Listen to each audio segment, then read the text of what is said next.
What would you say were some of the contributing factors that allowed you to successfully navigate the process? So I'd say, through our process, and so in the, transparency, we use some science to help us out. It was the mental, emotional aspects that were first Mm-hmm. and foremost by far, man. Just like how many people in a normal situation who are not very, very sick have 6 shots in a day? You know what I mean? And then have to do that repeatedly, right? Right. Like, so the number one thing is to just make sure that you have support around you. It's not baby magic, right? It's not Gandalf the Grey being able to wave his wand and boop. We've been on this path for a while. It gets challenging. We experienced loss. And so our friendship, our relationship, and the folks that we had around us, to shepherd us through to get to this point. It hasn't made us forget about how we got there. It just made us more appreciative. The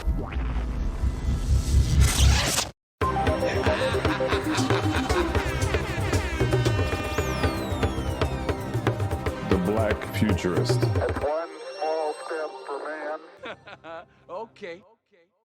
Sometimes your people do crazy shit. Sometimes they just like take off. Thelma and Louise, you know what? I want to do it on some like Lewis and Clark level expedition. I'm just going to walk around the world. You'd be like, damn, I applaud your courage. I'm damn near 50. Most of my friends damn near 50. Not to be excluded. My podcast co-host, Dr. Maurice Ellis Dolberry.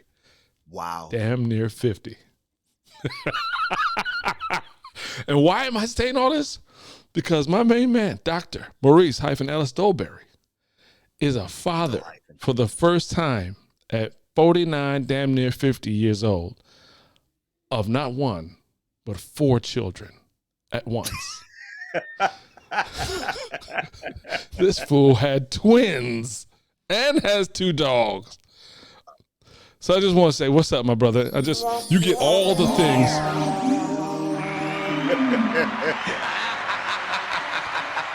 What's up, bro? Look, man. Set it Set straight. the record straight.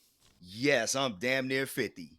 Yeah, we do crazy things at our age. I've mentioned it on the podcast, I think in passing, but yeah, man, December 15th, 2023 became the father of twins.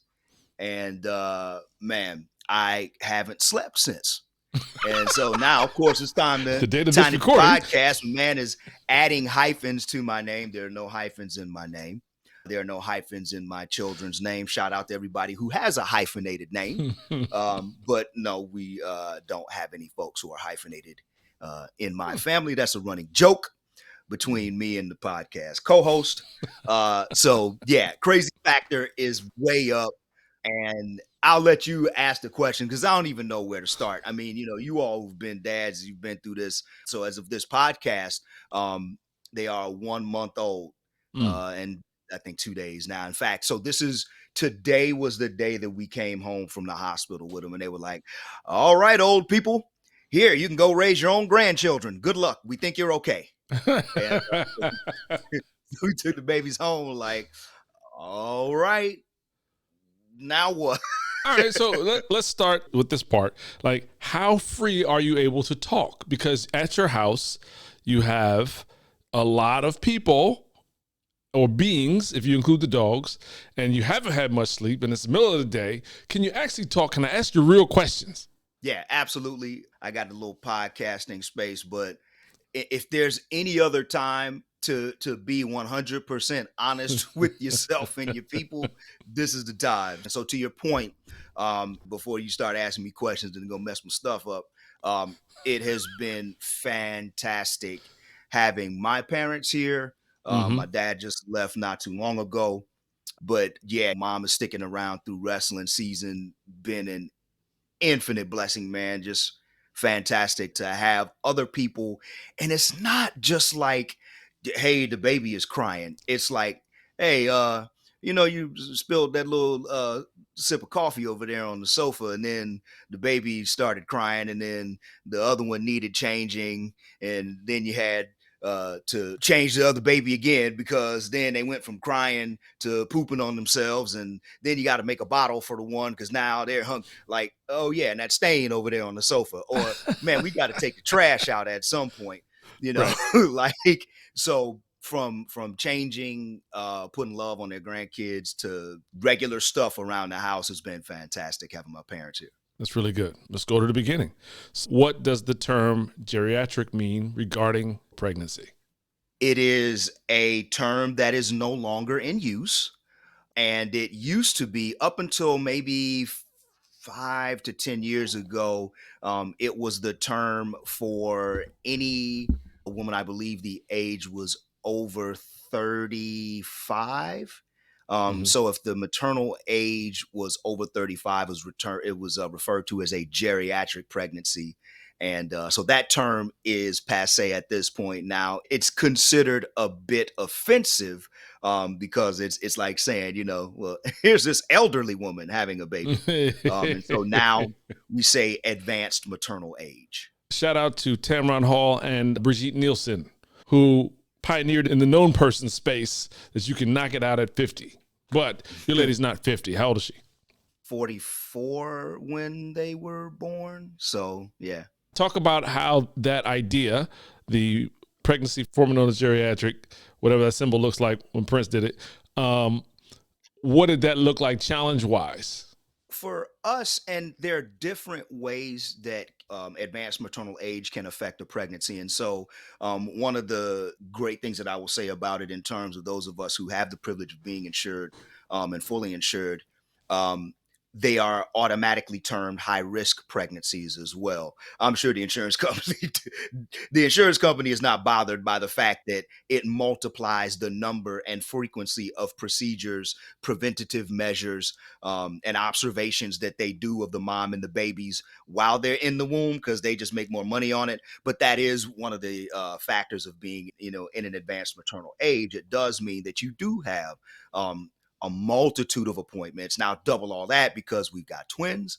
And so for example, ultrasound appointments were, weekly there at the end. They're twice as long. We're looking at both babies, checking mom's health. And so really what it meant for us in terms of care, it meant that we had a consistent and constant care team that was eminently aware that this pregnancy by definition is high risk. And shout out to Veronica for, just being an extremely healthy woman.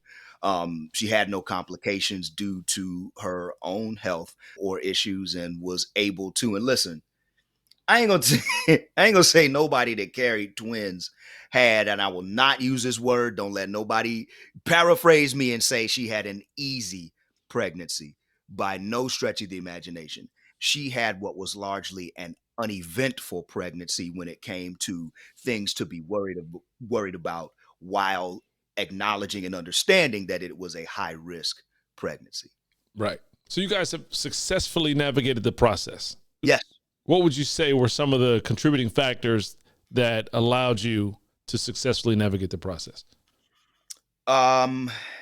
So I'd say, through our process, and so in the, transparency, we use some science to help us out. And I would say that the number one thing is to just make sure that you have support around you. It's not baby magic, right? It's not Gandalf the Grey being able to wave his wand and boop. We've been on this path for a while.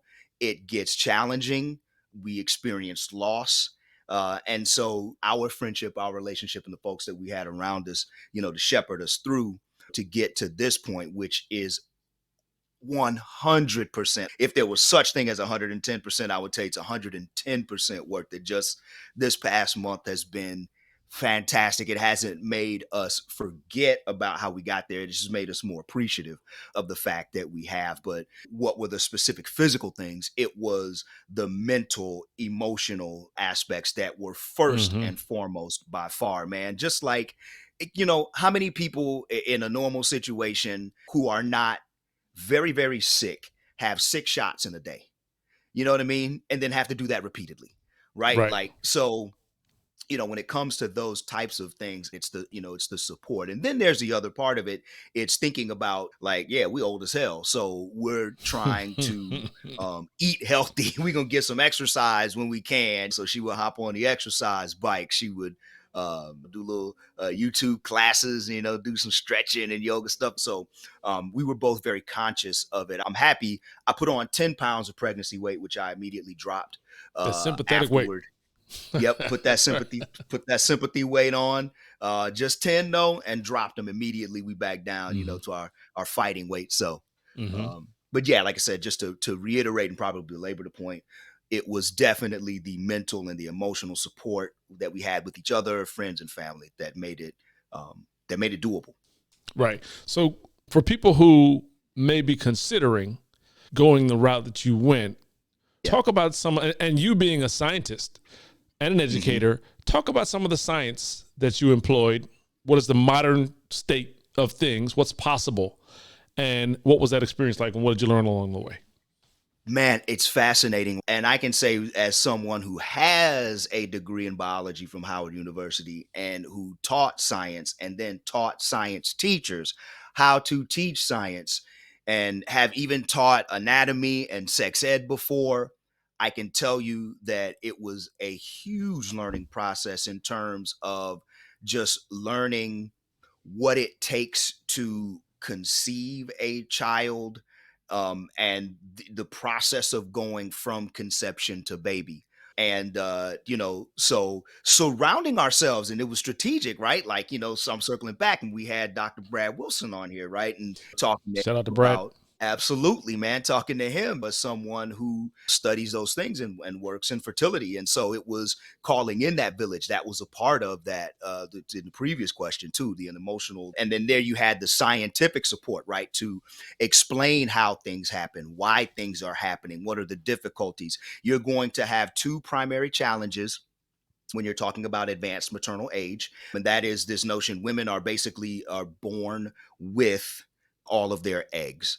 And so the menstrual cycle is the preparation for the release of an egg so that it can be fertilized, as our basic understanding of that happens, right?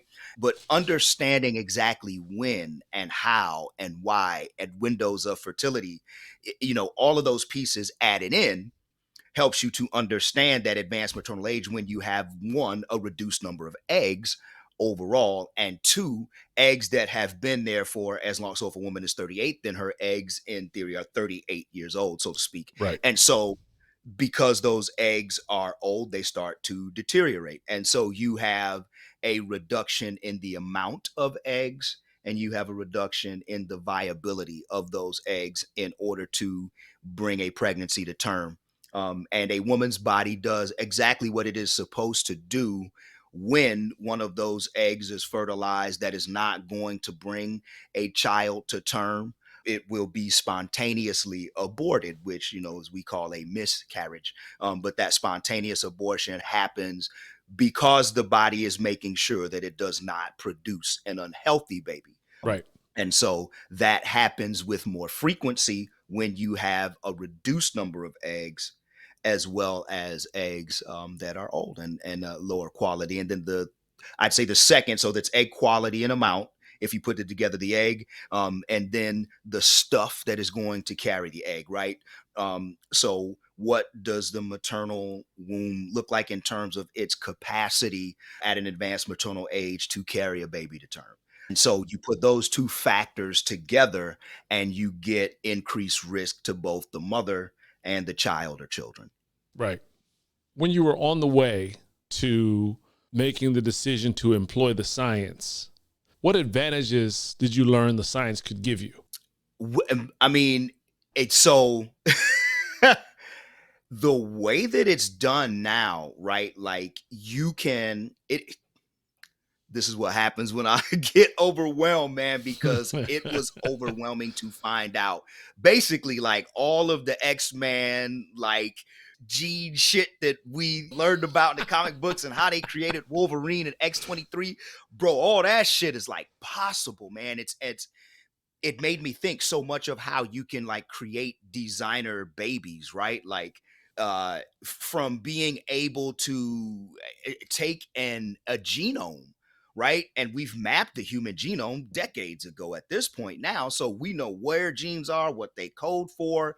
The possibility exists for a couple of people to design a baby pillar to post the way that they would want to look, and the genetic dispositions they would have. And it's fascinating and scary at the same time, learning what they will and won't do. Like, so they don't do gene manipulation, but what they do, which we were very, very thankful for, is they do this really significant testing genetically, and they run once you can finally get embryos that you can implant, they run a significant number of tests on them to make sure that these are babies who are not going to be born, not only that they can be carried to term, but they're also going to screen for things like trisomy 21, which we know is like Down syndrome. It will screen for cystic fibrosis. So even diseases that can just be debilitating, that can challenge. And so it was interesting as parents to say, we know that we can have kids that are not going to have special needs in terms of congenital things that have happened to them. So like, no, we're not going to give birth to a child with cerebral palsy, because those types of risks again go up with advanced maternal age and all that kind of stuff. And so it gave peace of mind, right? And at the same time, I felt this ambivalence because, man, folks who have special needs and folks who are in my life, who I work with, taught, teach with, and everything else, man, are fantastic folks. And we purposefully chose, can be. What do you mean? They can be fantastic folks. They can also be assholes. So I'm saying let's not like give the whole category like, because you're differently able, you're fantastic. No, right. No, right. Hey man, like, every person who has, as we used to say, spectrum, autism, however we call it, they have said this is allegedly true about your boy Elon Musk, and apparently he's an asshole. So yeah, you might be. So yeah. For the people I have in my life, man, but I appreciate breaking that up. It's, it made me think like, man, am I discriminating somehow, right? Does this belie, right? Like, if this is like, the parents, let's say if you were white parents and you found out your kids is going to be a little bit darker skinned, or they weren't going to be blonde, you were like, do I really want? And so it's not the same day, right? But it did make me think about, those types of things. Like, yes, we are eliminating those possibilities. And then at the same time, I said, okay, well, we're advanced maternal and paternal age. The challenges of having a child who have those types of special needs can be very high.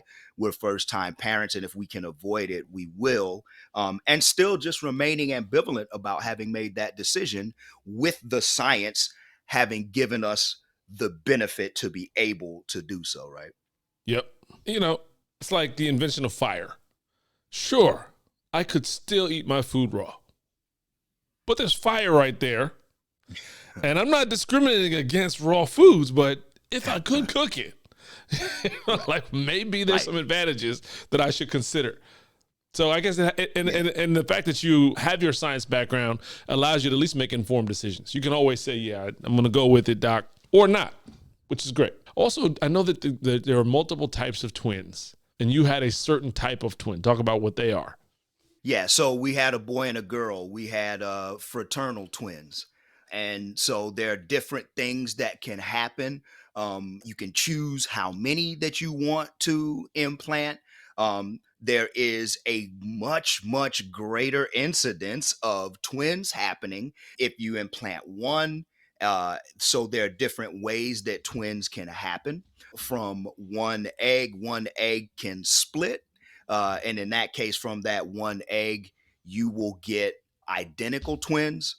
And it's so interesting, right? When you do fertility, you may implant one egg and you can get your identical twins.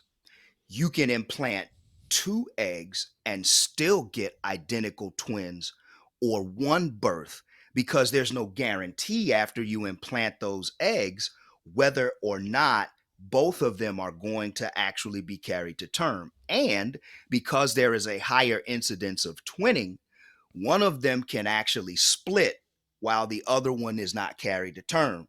So you might implant two and end up with identical twins and find out later on one didn't make it. So there are a lot of different possibilities that can happen. And I learned a lot about it being a parent there. So There's another part, though, about amniotic sacs. sure. So you can have either monozygous or dizygous twins, right? So monozygous are twins that come from mono, meaning one, twins that come from one egg splitting. Dizygous means that there are two embryos that develop separately. Then there's monoamniotic and diamniotic. Monoamniotic means there's one amniotic sac. So whether you have 1, 2, 3, 4, or 5, however, if it's mono, that means they're all in one. And then if you have diamniotic, then you've got di. You can have tri if you've got triplets, right? That would be fraternal triplets. So there's a lot of different designations for the embryos when they're in the womb. And you guys had diamniotic twins, correct? We had what are called di twins, correct? Dizygotic, diamniotic. Okay, got it.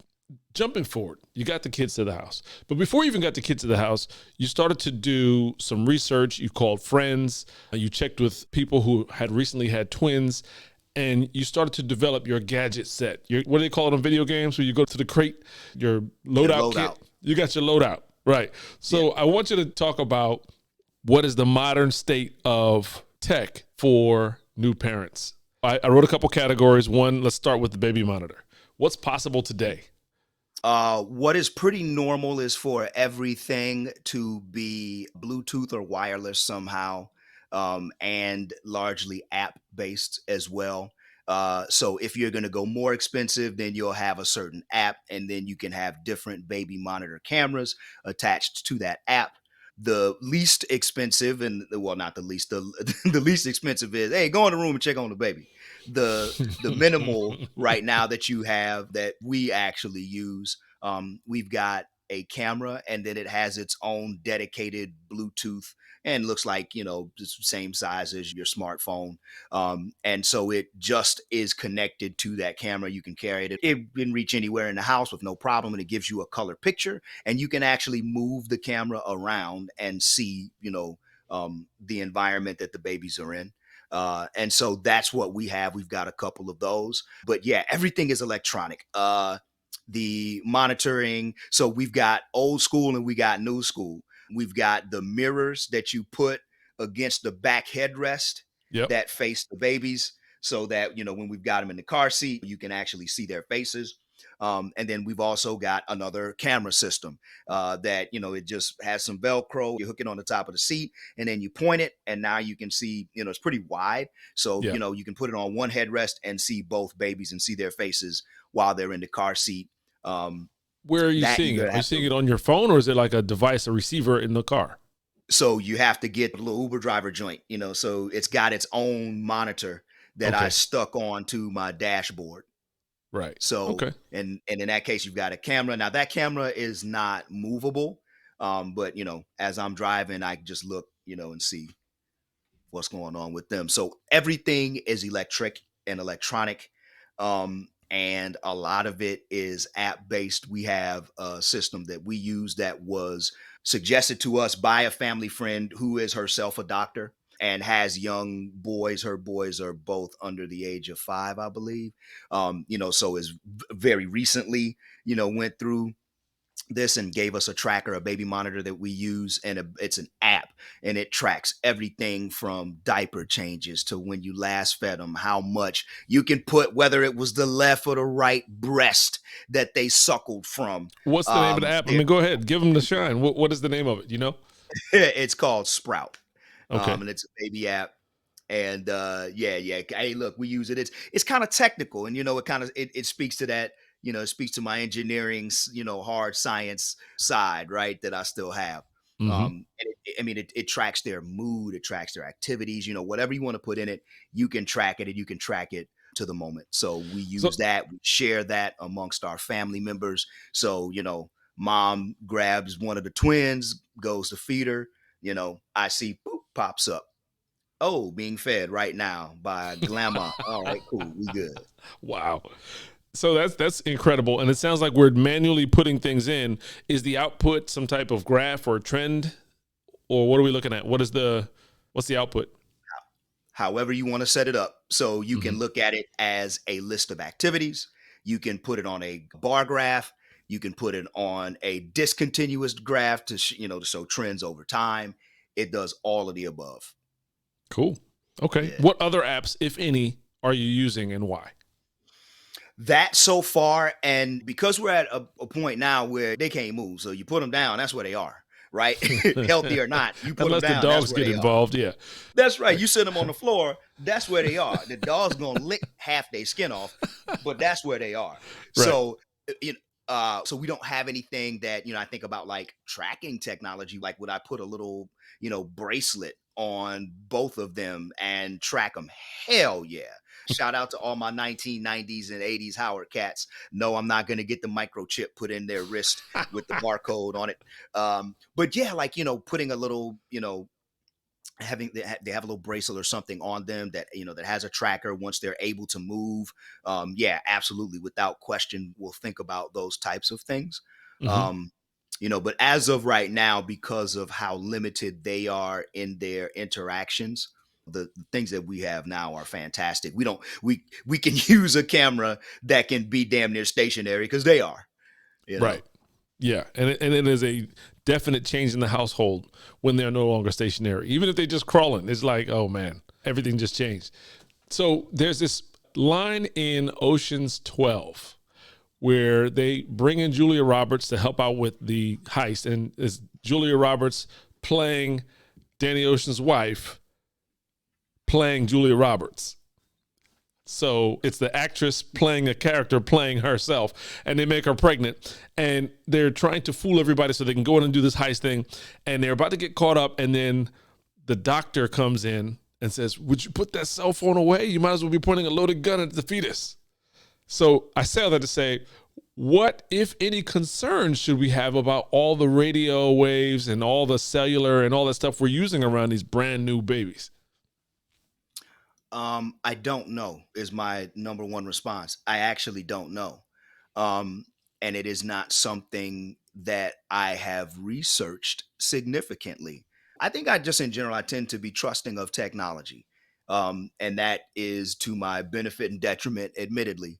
I don't trust technology to the point where I think I, entrust technology with my safety completely. But yeah, I'm under the assumption that the cellular and Bluetooth that is around the babies is not going to have an adverse effect. I know that when it comes to products that are given to babies and are used on and around babies, that the standards are way more stringent. But ultimately, no, we don't exactly know. This is a bit of a different generation. I guess we're probably about 5 to 10 years into this generation of babies that, are inundated and bombarded in that way. With the point the cell phone at the, at your belly and the baby now has, like gamma ray powers. Right. Yeah. So we'll see. We'll see. We're going to willingly use the things that we're comfortable using until and unless we learn that, there's an issue with it. And hopefully that's not too late. Right. What's the modern state of baby bottles? How are they different than what you drank from? Oh, dude, like it's a different planet from when we were born because despite my jokes about you being way older than me, we were born the same year. And the year that we were born, right? Our parents drove us home in the car and our dad drove and our mom sat there with us like this in the passenger seat.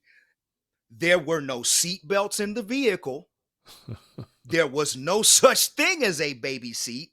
So you talk about like a whole different time, dude. Like But wait, our babies. stick with bottles because I'm coming to that in a minute. Okay, so I had to get. I thought we was going I was going from the grand down to specific. I'll go back to bottles. And the reason why I started there is because I have absolutely no idea and don't remember like what bottle. I remember bottles probably had like plastic bladders inside of them Yeah. when we were babies that had the formula in them.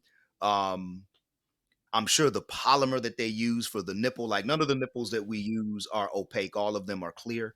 You can see, what's going in the baby's mouth better. So even just that notion, there are, and I don't know if this was true then, there are different apertures. So nipples are labeled P for like preemie or preterm, and then 0, 1, 2, and they get Wow. increasingly smaller as the Right. baby gets stronger, suction ability gets stronger, the aperture shrinks. So you talk about like we have all different types of nipples and bottles and yeah. So and I can only imagine like for us, our parents like took the one bottle we had, swish some water around in that mug, poured it out, and then put some more formula back in it, screwed it on, got some of the dirt off of the nipple and handed to us, like it's yeah, man, it is vastly different, I'm sure. Got it. Now to your point, the next category is strollers, baby carriers, and swings. What is the modern state? Are we space age yet? We are space age at this point. We have a double stroller. The double stroller folds out like Optimus Prime, turning from the truck to the robot. Click, click, click. And we can take the car seat joint and just take baby whole. Boop, click. They come out the car seat. Click up. And now they're in the double stroller. Click, does that double stroller also allow them to grow? Meaning that once they're bigger than the little baby car seat thing, can they actually just sit in the stroller? So then once they're too big for the car seat, the actual little chair piece will fold up so that they can sit inside of that. Yeah, man, this thing is definitely made. And I appreciate that as a consumer, making a product that is not designed to be replaced every 2 years, because anything else for a baby is going to be replaced every 2, 3 weeks, 4 weeks, because of how they grow and everything else. And because these types of things are so expensive. Shout out to Auntie Deb if she's watching. Because they're so expensive, I appreciate the fact that no, we don't have to buy new ones by the time the twins turn 3. They can continue to grow and be in that double stroller. Yeah. How about swings? Have not. Well, okay. So we've got the little. You know what? Because I'm thinking of something totally different. It's funny. I think about the swings that I had. It's like, you mean the swings we used when we made them? No. Brother. So I remember it was this metal piece, right? It's this white metal. It had this little swing in it that swung back and forth. It was a leather seat, right? It might have had a belt on it. I don't think it did. You crank the side of it. And as you crank the side of it, the swing back. And if you crunk it fast, like my little ass would do messing around with Brian, I don't know if crunk is a word, but I'll allow it. Dog. So everything now is electric and electronic. So now the baby swing has buttons on it. And so we put the baby in there. It's got the same sorts of straps as the car seat.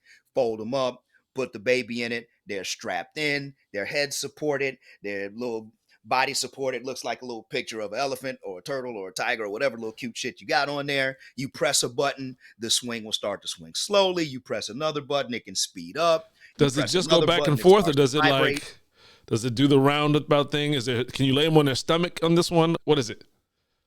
So the ones that we have, they are back only, but you can change on one of them. You can change the direction of the swing, so it can swing them sideways, or if you rotate it 90 degrees, it swings them back and forth. Right. There you go. And you press another button, it starts vibrating in order to give the baby a massage. You press another button, it starts playing a lullaby. It's totally different world. Got it. Nice. We have a Speedfire round. I've got terms, and you have to answer with the first thing that comes to mind based on the Speedfire round. Okay? Whew, I'm in baby fog right now, so Good. maybe more emphasis on the fire than the speed. So, Good. First one, motility.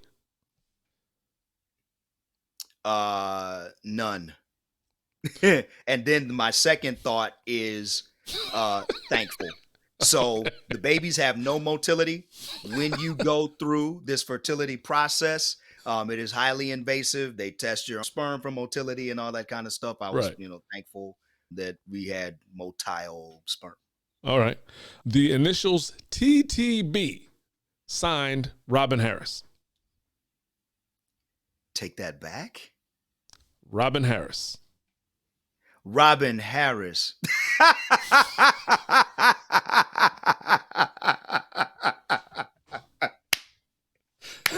Love it. We got a couple of them, and I'm gonna call them that over time. Your test tube, baby. I'm gonna call them that over time. They will have no idea because Robin Harris is a comic who will have died at least 30 years before they were born. So, Right. Test tube, baby. There's more. Ready? Next one is Martin Lawrence. Baby got her stitches out. I will respond with a classic line from a Detroit linebacker when he played for the Jets and was asked about the impending so-called doom of playing Tom Brady's New England Patriots. Can't wait.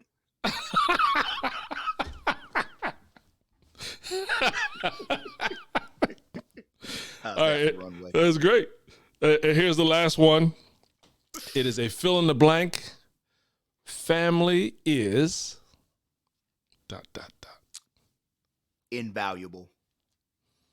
There it is. Completely invaluable, man. I'll leave it at that. Dr. Maurice Ellis Dolberry in the building. Thank you so much, brother, man. It's been incredible. Yes. Congratulations for almost making it on time for your podcast appointment. We forgive you because you have 4 dependents now, but congratulations. Thanks. Now I'm going to go back and try to take a nap before the next one starts screaming or needs a change or whatever. Now, what you really should do for everybody who has made it to the 40-minute mark in this conversation is go get one of the beings and bring them to the cam. I mean, you ain't going to get nobody? Nobody's available? Are they otherwise preoccupied? All right. Let's see what's happening. Uh-huh.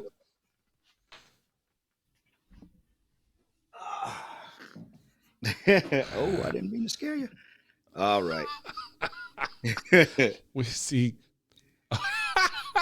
All right, who we got here? Okay, so this is Araceli with the with her classic. She's got the diva hand up right now. Yeah. So this is her. I'm actually. I ain't really studying you right now, Dad. No face, no case. Hold on, sweetie, get your hand out the way. Right. Mm-hmm. So she got the diva hand up, but yeah, and this is the face that they're usually making right now. They're usually asleep, and then the other face looks like Barney on The Simpsons when he burps and his lips flap and his tongue flaps. Yeah, that's the other face that this little munchkin makes. But yeah, man, this is baby B. So she is the younger twin. By 2 minutes. Awesome. Yep. So this is little sister. I love it. Hey, man, congratulations. This is great. Thanks, man. Appreciate it.